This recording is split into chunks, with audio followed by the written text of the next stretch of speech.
Rachel Ritter, we had a transaction together months ago in Tampa, which is outside of my buying area. A lot of people know that I do not buy in Tampa, but this was only a few hundred feet maybe, very shortly into Tampa, and I decided to look at it. But let's back up to before you even called me. Okay. How did we meet? Let's go with that first. So I'm a mobile notary as well, and I was referred to you by someone else in a networking group in Plant City, the mutual person, and we were doing transactions through your mobile home sales, and I did a closing for you. Yep. So it was networking, and not even directly. It was a third-party networking that we both knew that connected us. Yes, correct. I think that's a key piece, that we're both good at networking, and it was even for the purpose of real estate, but years later, we both made some money. Yes. Let's talk about how the seller found you. So the seller found me by a mutual friend. I actually went to school with them a long time ago, but my good friends did some work for them, and then they were talking about they wanted to sell their house, and then I came into the picture, so networking again. Perfect. Because that is the key that people overcomplicate this, I think. Yes. And so you were going to list it for them, or you were going to just find them a buyer? Like, how was that, the original plan? Essentially a little bit of both. Okay. I was going to see who I can fill out with investors that I'd worked with before, and just word of mouth that way that have indicated they wanted to purchase. And then if we didn't get any bites or what they were looking for at that point, and then after the fact, if they didn't find, with through investors what they're wanting, then we were going to put it on going live, the different websites and whatnot. So perfect.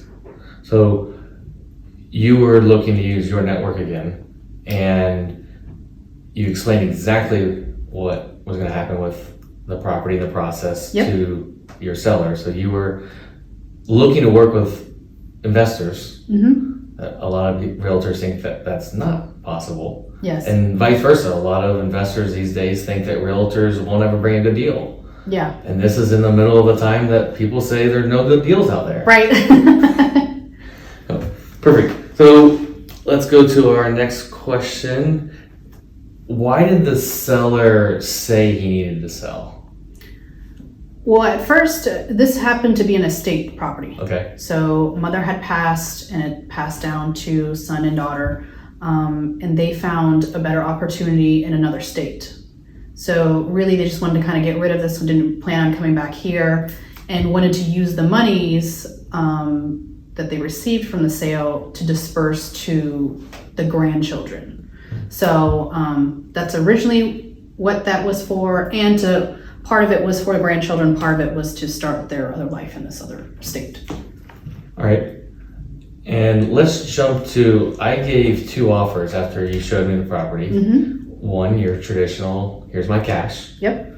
And the other one was a few lines long. It was not very traditional at all. Right. What did he say whenever you presented that offer? Well, with that presentation, we needed to sit down with you. And so you can fully explain it, because I didn't understand it myself. So without being the messenger, I wanted to bring the messenger to him, and he was kind of reluctant, but really liked the cash offer. Okay. And I think then that's where the table turned, where it was more about the money versus the option to make more money down the line. So we found out there that he had different motives than he originally said. Correct. And the other thing I want to commend you is you actually showed my crazy offer. Most realtors would have been like, no, you can't do that. Well, ethically, we're supposed to. So whatever offer comes on the table, whether it's crazy to me, it might not be crazy to them. So on my aspect, whether it was even $1, I'm supposed to show that to him. So regardless, I was going to show it to him anyway. And as we said, it was a little different. And I had a lot of trouble writing that offer because I had the information you just told me. Right. So the real offer, you said the contingency came with me sitting down, because that's really what I wanted. Yeah. Because I made a lot of guesses in this offer. So the offer was something along the lines of, I would give him some money to move, because you said he needed money to move. I would pay him interest on the money for the grandkids' college. Yep. So instead of him putting it in the bank and getting 0.0 whatever percent, the kids would make more money. Right. And as soon as they needed it for college, I would pay it off. So I had to be very vague on a lot of these things because I didn't know any real numbers. But I wanted him to understand that I'm looking to solve each problem or each area. And then we found out it's more about money. Maybe he came up with these excuses. That's another reason I like to sit down. Right. We're talking now because we can just keep going, well, why is that? Or what are you really looking for? You know, it's the rapport building you already know about. That is a lot of it for me. So I was looking to solve all of his problems, and then in a way that it benefited me as well. Because the interest I was probably going to pay him or his grandkids was going to be less than my private money was going to charge me. So I can benefit there. Right. And they can benefit by getting way more than the bank was going to sell. Those are like some of the reasons this offer was. I think we were also going to look to take over the mortgage subject to. Because if I remember right, that mortgage was in the deceased person's name. Correct. So there really was no risk there either. You know, I would make the payments and make those promises, but it would stay in the deceased person's name. Yeah. In some cases, that's okay, even if they're not deceased. But then you have to have that trust, but you also have to understand that you may not be able to get another mortgage because you still have that debt. It gets kind of deep there by having that conversation. But a lot of times people don't have that trust unless we can sit down. Right. Which, it's okay, we never got to. Those are some of the reasons the contingency came, which you tried to do. Let's sit down and just talk.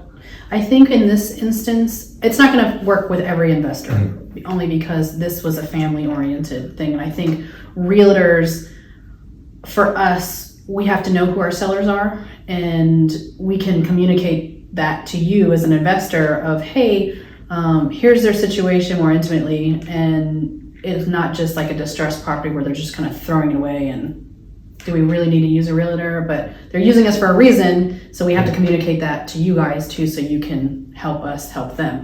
So it's really where we need to go. I mean, that's perfectly said. Help us help them. Yeah. Because that's really what you're there for. Right. You are there to help everyone out, especially if they've never sold a property before. Right. You know, that's an area. Sidetracked a tiny bit. I recently purchased a property from a lady who has never sold a property in her life. She's only bought one. Oh.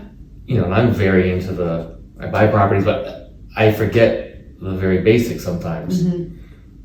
So does the title company sometimes. You were probably more used to dealing with people that need the very basics.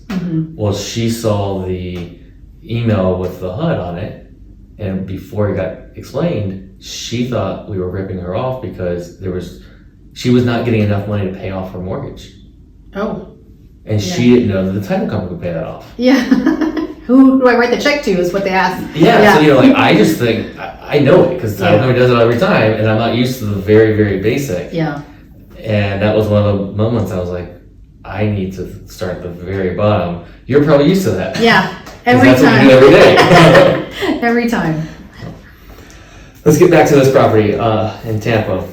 We made the non-traditional offer. Any questions that I can help maybe explain a little deeper? Because sometimes we just talked about, forget to bring it down. Well, I mean, I think for us, it'll just be a matter of why would that be a good offer for our clients? Because even when I looked it up, I still didn't even know. I'm like, he wants to give your kids a college fund.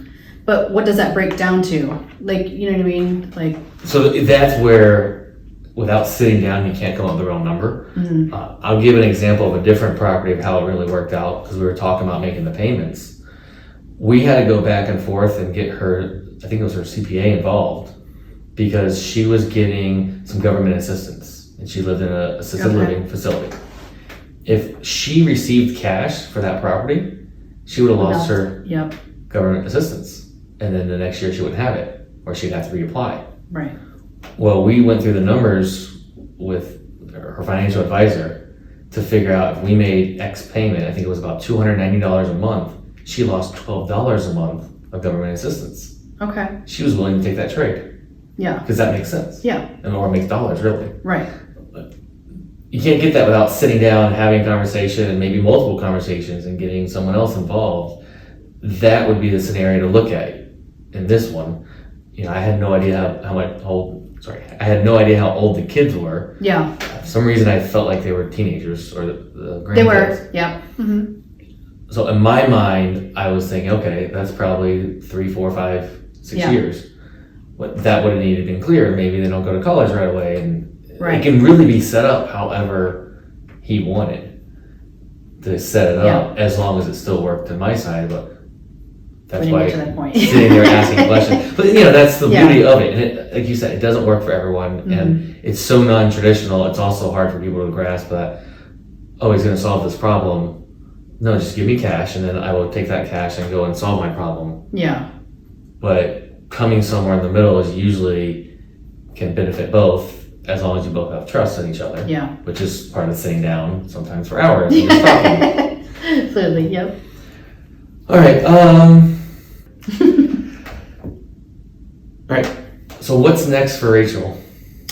What's next for me? I'm actually working with more investors too, and a lot of people do come to me because I've done a lot of distressed properties. So I use my network all the time, and it might not even be my deal too. I kind of hand off things to people that are looking to buy. Like anytime anybody says anything about a manufactured home or a trailer or a mobile home, you're my guy.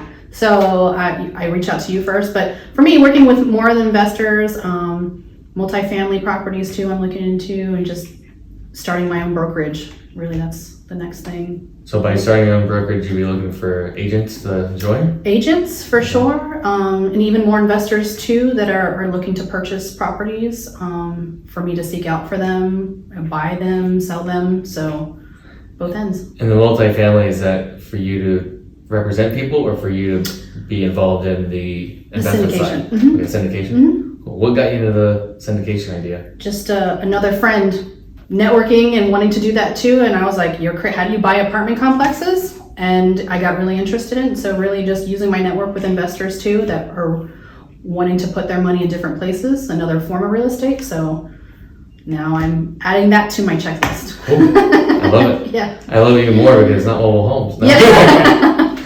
No competition. It's another niche. Yeah. I mean, that's really it. I follow the syndication world a tiny bit, but what's crazy is I'm more comfortable with a mobile home than Yeah. the syndication. Yeah. Probably because I'm educated on mobile homes and not syndication Right. so much, and yeah, it's fun. How can people contact you? If they want to invest with it, if they have a deal, if they want to be an agent. You're just wanna posting talk? this on something somewhere. We can kind of post a little thing of blurb of my telephone number, my email, and then can reach me out that way. Okay, so we will do that. Okay. I don't know how we're going to edit all this because this is the massive imperfect action. Yeah. So that's my theme for the year. Okay. It's just doing stuff and then Yeah. figuring out how To do it afterwards. just what the next step is later. So yes, we will figure that out. Yeah, that's when we have problems. Like we're solving as a realtor that have distressed properties. I need to fix their problem and find out a solution, just like we're gonna do right now. So. Yeah. And that is the next piece of it. So I got that from my good friend Bill Murillo, the massive imperfect action. Mm-hmm. And the piece I add on is then ask for help. So I go and like this, and then I'm gonna be like, all right, well, how do I deal with this video footage? And then I'm like, all right, well, now I need to just ask someone for help. Yeah. How to edit it or who can edit it. So then it's not this long ramble. Right. We have just the actual nuggets out of it. And, all right, last question that I have is, what would you tell other realtors that are looking to work with me or another investor? Just do it. Like you're just another client.